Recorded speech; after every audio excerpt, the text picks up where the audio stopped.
अस्सलाम वालेकुम नाजरीन, आप देख रहे हैं जानिए और सीखिए यूट्यूब चैनल। नाजरीन, हर किस्म की मालूमात और लाइव टिप्स के बारे में जानने के लिए हमारे चैनल को सब्सक्राइब करें और हमारी न्यू अपडेट्स को जानने के लिए इस बेल आइकॉन पे भी क्लिक करें। तो नाजरीन, मुझे उम्मीद है कि आप सब खैरियत से होंगे।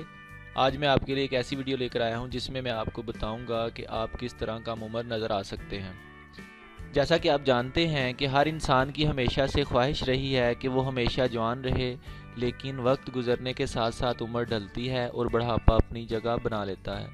तो लोग अपने आप को कम उम्र दिखाने के लिए तरह तरह की मेडिसिन और सर्जरी का सहारा लेते हैं, जिसके बाद में बहुत ख़तरनाक साइड इफ़ेक्ट भी नमूदार हो जाते हैं।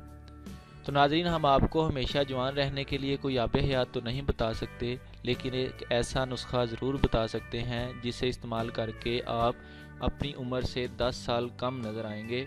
तो इस वीडियो को एंड तक ज़रूर देखें, और अगर अभी तक आपने हमारे चैनल को सब्सक्राइब नहीं किया तो चैनल को सब्सक्राइब कर लें। तो आइए आज की वीडियो स्टार्ट करें।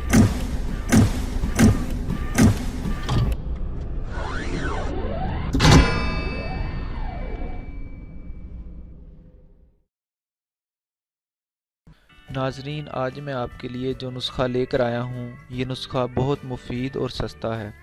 इस नुस्खे में तमाम चीज़ें जो इस्तेमाल होंगी वो नेचुरल चीज़ें हैं, जिसके इस्तेमाल का कोई साइड इफ़ेक्ट भी नहीं है, और ये आसानी से कहीं से भी मिल सकती हैं। इस नुस्खे के लिए कुल 4 अशिया चाहिए।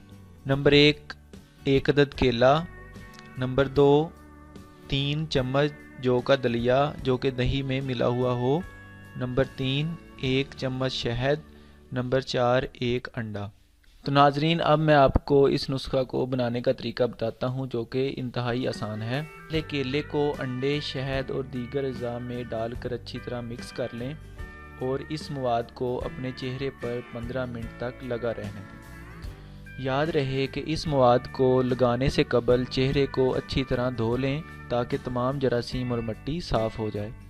ये मास्क तमाम उम्र और जिल्द के लोगों के लिए बहुत मुफीद है, और इस मास्क को तमाम उम्र के लोग लगा सकते हैं। तो नाजरीन, जैसा कि आप जानते हैं, केले में फ़ाइबर पाया जाता है जो कि जिल्द के लिए बहुत मुफीद होने के साथ साथ इसे नरम व मुलायम बना देता है, और साथ ही चेहरे के कील मुहासों को ख़त्म करता है।